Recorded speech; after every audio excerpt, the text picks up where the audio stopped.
Dr. Eka, sudah ada dua penelpon. Saya akan terima dulu. Telepon pertama dari Pak Abdul Rajab di Bekasi. Selamat pagi.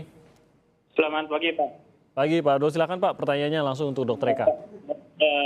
Selamat pagi, Dok. Pagi, Pak Abdul. Ini Dok, ya ini sering sendawa. Saya udah ke dokter penyakit dalam, udah di endoskopi dan udah diwakili untuk cek ini betul saya normal. Saya lakukan, Dok. Ada makanan saya ada. Oke, Pak Abdul Rajab, tadi agak terputus-putus telepon Anda. Kendalanya, keluhannya adalah tadi Anda bilang Anda sering sendawa begitu dan sudah diperiksakan begitu ya? Perut kembung ya. Tapi belum ada solusinya begitu? Ya, dan perut kembung ya?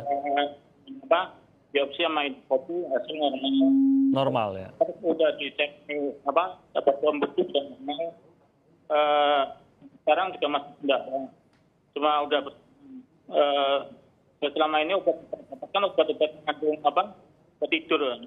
Oke, baik. Mungkin agak terputus-putus soalnya telepon dari Pak Abdul Rajab, tapi mungkin Dr. Eka tadi sudah menangkap apa yang dikeluhkan, mungkin sedikit bisa memberi saran nanti kepada Pak Abdul Rajab apa yang harus dilakukan. Kita terima dulu telepon dari Ibu Sri di Surabaya. Selamat pagi, Ibu Sri. Selamat pagi. Pagi, Ibu Sri. Dok, ya mau tanya, saya sudah 6 bulan ini saya asam lambung. Jadi rasanya itu mual, terus sama ini kalau asam lambungnya naik itu besesek. Saya sudah ke dokter, katanya dokter memang asam lambung itu kalau naik memang suka sesek. Tapi udah minum obat kok masih terus suka kerasa ya, Dok. Kenapa?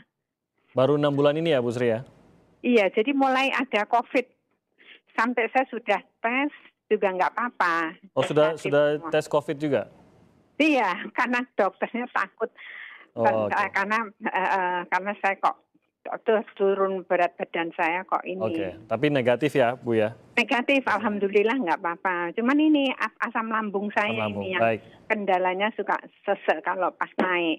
Kalau nggak naik nggak apa-apa, saya seperti biasa. Oke, baik. Terima kasih. Larangannya saya mau tanya, larangannya makanannya itu apa aja? Makanannya, oke. Solusinya gimana? Baik, terima kasih Bu Sri di Surabaya. Kita ke penelpon berikutnya dari Pak Rudi di Subang. Oh, sudah terputus tadi Pak Rudi. Oke, kita jawab dua penelpon ini. Yang pertama dari Pak Abdul Rajab tadi, Dr. Eka sering sendawa dan merasa kembung. Bagaimana solusinya? Padahal ini juga sudah diperiksakan ke dokter. Baik, saya bisa menjawab sekaligus ya ini karena berkaitan Pak Abdul Rajab dengan Bu Sri ini berkaitan penyakitnya. Baik, jadi gejala asam lambung naik atau kita bahasa medis itu GERD ya, gastroesophageal reflux disease. Jadi asam lambung yang naik ke saluran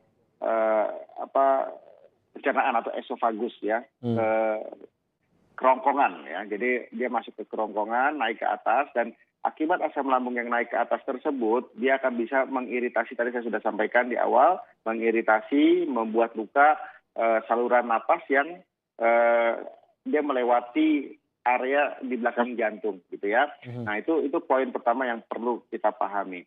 Nah asam lambung ini bersifat asam, dia membuat luka di saluran pernapasan, saluran makan yang letaknya bersebelahan dengan saluran pernapasan.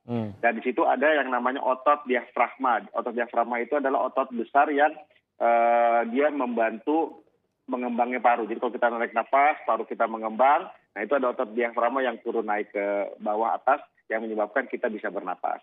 Itu poin kedua. Nah sekarang Pak Abdul Rajab tadi bilang sering sendawa, sudah di endoskopi ya. Memang itu langkah pertama yang harus dilakukan endoskopi. Karena apa? Penyebab asam lambung yang banyak selain tadi pola makan, juga ada yang namanya kuman Helicobacter pylori. Ada satu kuman yang memang ada di asam lambung, dan angka kejadian kuman ini di Indonesia ya, di masyarakat Indonesia, orang Indonesia itu tinggi. Kenapa? Pola makan juga akibat dari pola makan. Nah, kuman Helicobacter pylori ini hanya bisa dilihat oleh endoskopi, biopsi, dilihat dalam laboratorium ada nggak kuman tersebut. Ada beberapa tes yang seperti Q-tip dan segala macam untuk membuktikan ada kuman atau tidak. Kalau memang ada kuman itu, maka harus diberikan antibiotik jangka panjang ya.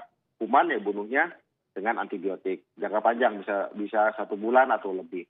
Nah, kalau hasilnya negatif tidak, ada 2 kemungkinan. Ya memang ketika biopsi itu tidak dapat, ya namanya ngambil ya, bisa aja miss gitu ya. Atau memang bukan itu penyebabnya. Nah, saya nyambung dengan pertanyaan dari Bu Sri ini. Jadi agak sesak. Kenapa sesak? Nah, jadi kembung, cendawa, sesak itu adalah gejala yang umum terjadi pada GERD ini, asam lambung yang naik. Kenapa ini terjadi? Karena tadi mengiritasi saluran makan yang bersebelahan dengan saluran napas ya, dan juga mengganggu diafragma itu bergerak dengan leluasa, sehingga kesan yang dirasakan oleh kita adalah seperti sesak gitu ya. Tapi sesak itu kan ada parameter lain ya, kadar oksigen darahnya, frekuensi napasnya dan segala macam mungkin dirasakan oleh pasien sesak, tetapi belum tentu itu penyebabnya gitu ya.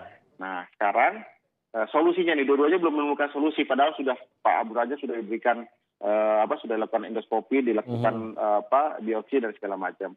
Nah, untuk Bu Sri, kalau belum di endoskopi sebaiknya datang ketemu ke dokter untuk dilakukan endoskopi. Kenapa? Tadi mencari kuman Helicobacter pylori-nya itu.